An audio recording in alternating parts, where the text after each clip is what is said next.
Hi everyone. I feel like it's time to get back to Ivan. I know we were feeling really frustrated for him in the last time that we read, knowing that George took all those paintings and put them in Mac's office. So we're really not sure what's going to happen. So here we are, page 207 if you happen to be following along. Chest beating. Often visitors come to see me. They beat their hands against their puny chests, pretending to be me. They pound away soundless as the wet wings of a new butterfly.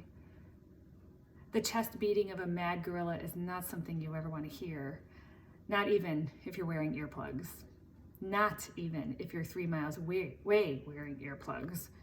A real chest beating sends the whole jungle running, as if the sky has broken open, as if men with guns are near. Angry. Thump. The sound, my sound, echoes through the mall. George and Julia spin around. Julia drops her backpack. George drops his keys. The pile of pictures goes flying. Thump, thump, thump. I bounce off the walls. I screech and I bellow. I beat and I beat and I beat my chest. Bob hides under knot tag, his paws over his ears. I'm angry at last. I have someone to protect.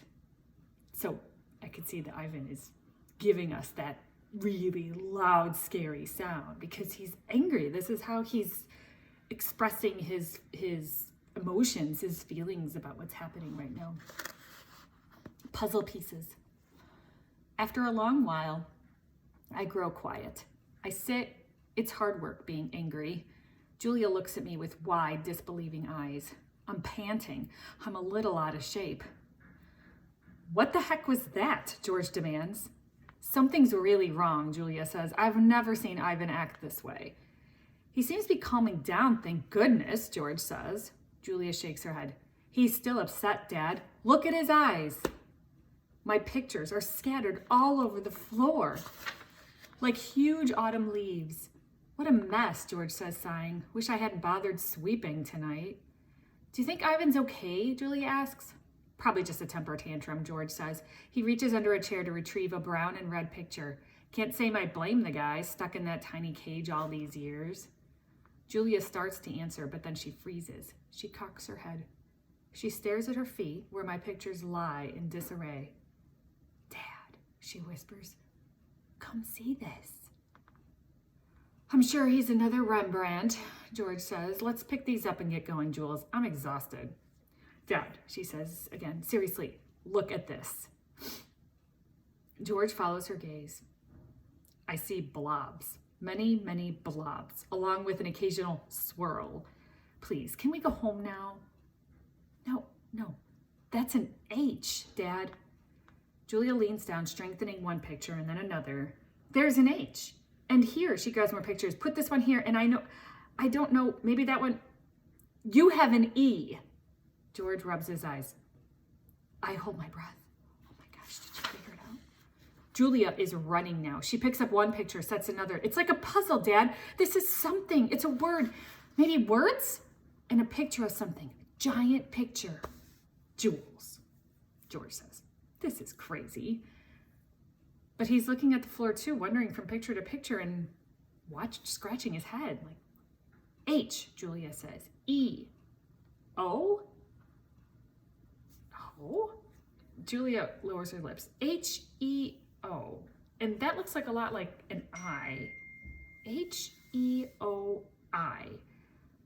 George writes in the air with his finger. I-E-O-H. Not the letter, an actual I. And that's a foot, or maybe a tree and a trunk. Dad, I think that's a trunk. Julia runs to my window. Ivan, she whispered, what did you make? I stare back. I cross my arms. This is taking much longer than I thought it would. Humans. Sometimes they make chimps look smart. That's kind of funny. Finally, George and Julia take the pictures to the ring where there's room to see them all. Smart. An hour passes by as they try to assemble my puzzle. Ruby's awake now, and she and Bob and I watch. Ivan, Ruby says, is that a picture of me? Yes, I say proudly. Where am I supposed to be? That's a zoo, Ruby. See the walls and the grass and the people looking at you? Ruby squints. Who are all those elephants? You haven't met them yet, I say. Yet. Well, that's a very nice zoo, Ruby says with an approving nod. Bob nudges me with his cold nose. It is indeed. In the ring, Julia pumps her fists in the air. Yes, she says. I told you, Dad. There it is. H-O-M-E. Home. George gazes at the letters. He spins around to look at me. Maybe it's just a coincidence, Jules. You know, a once in a trillion kind of thing, like the old saying about the chimp and the typewriter. Give him a long enough and he'll write a novel. I make a grumbling noise, as if a chimp could write a novel, let alone a book. That's kind of funny because we can't even think that chimps would paint, you know? So he's kind of making a little joke there. Then how do you explain the rest of it, Julia demands. The picture of Ruby in the zoo. How do you know it's a zoo, George says. See the circle on the gate? There's a red giraffe in it. George squints and tilts his head.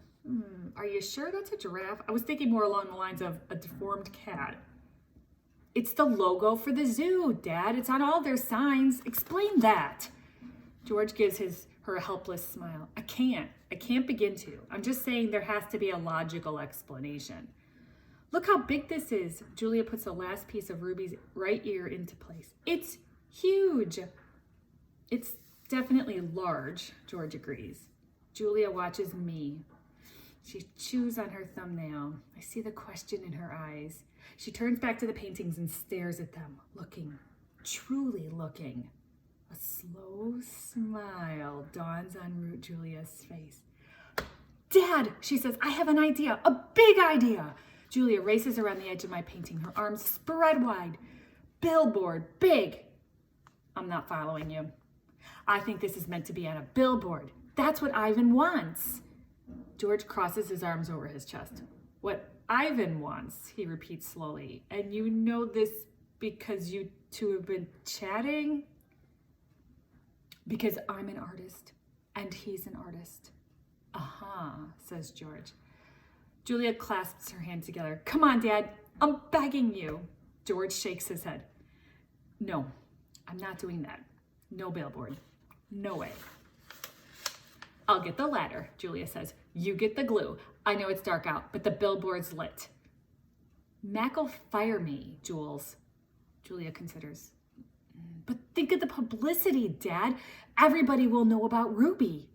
You want me to put a sign that shows Ruby in a zoo with the word home on it in giant letters? George gestures towards my pictures. A sign, incidentally, that just happens to have been made by a gorilla? Exactly. And you want me to do it without Mac's permission, George asks. Exactly. No, George says.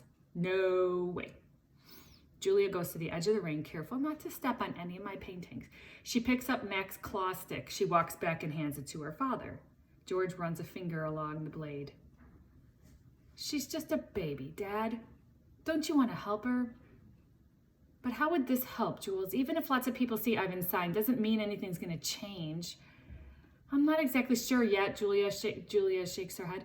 Maybe people will see the sign and they'll know this isn't where Ruby belongs. Maybe they'll want to help too.